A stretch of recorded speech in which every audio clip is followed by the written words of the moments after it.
It was a quiet afternoon in the park. The sun was warm, children were playing in the distance, and a light breeze moved through the trees. A young man named Daniel was walking along the park path, enjoying the peaceful moment after a long day. As he passed by one of the wooden benches, something caught his eye. A small brown wallet was sitting there, completely unattended. Daniel stopped. He looked around to see if anyone nearby seemed to be searching for it, but the park was calm and no one appeared to notice it. Curious, he picked it up. Inside the wallet was an ID card and a thick stack of cash. He counted it, $600. Daniel paused for a moment. That was a lot of money. For many people, it could mean groceries for weeks, bills, or rent. He looked again at the ID card inside the wallet. It belonged to an elderly woman named Margaret. Her address was printed just beneath her photo.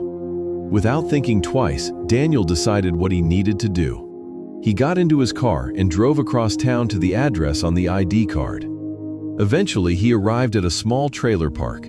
The place looked old and quiet, with rows of modest trailers lined up along a gravel road. He checked the number on one of the trailers and realized he had found the right place. Daniel walked up to the door and knocked. A moment later, the door slowly opened. An elderly woman stood there. Her eyes looked tired and worried. "Hello?" she asked gently. Daniel smiled and held up the wallet. "Hi, ma'am. I think this belongs to you. I found it on a bench at the park." The moment she saw the wallet, her hands flew to her mouth. "Oh my goodness," she whispered. Tears immediately began streaming down her face. She opened the wallet with shaking hands and looked inside.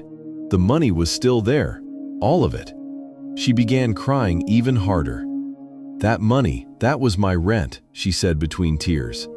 "I lost it earlier today and I thought it was gone forever. I didn't know what I was going to do. I had already lost all hope of paying my landlord." Daniel stood quietly, letting her process the moment. After a few minutes, the woman wiped her tears and reached back into the wallet. She pulled out $50 and held it out toward him. "Please take this," she said. "You deserve it for bringing my wallet back." Daniel gently shook his head. "No, ma'am, I can't take your money." She insisted again, but he refused with a warm smile.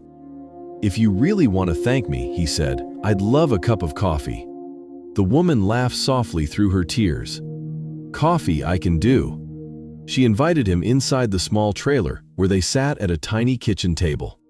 She poured him a cup of hot coffee and thanked him again and again for his kindness. They talked for a short while about life, about the park, about how sometimes strangers can show up exactly when you need them most. After finishing his coffee, Daniel stood up to leave. The woman walked him to the door.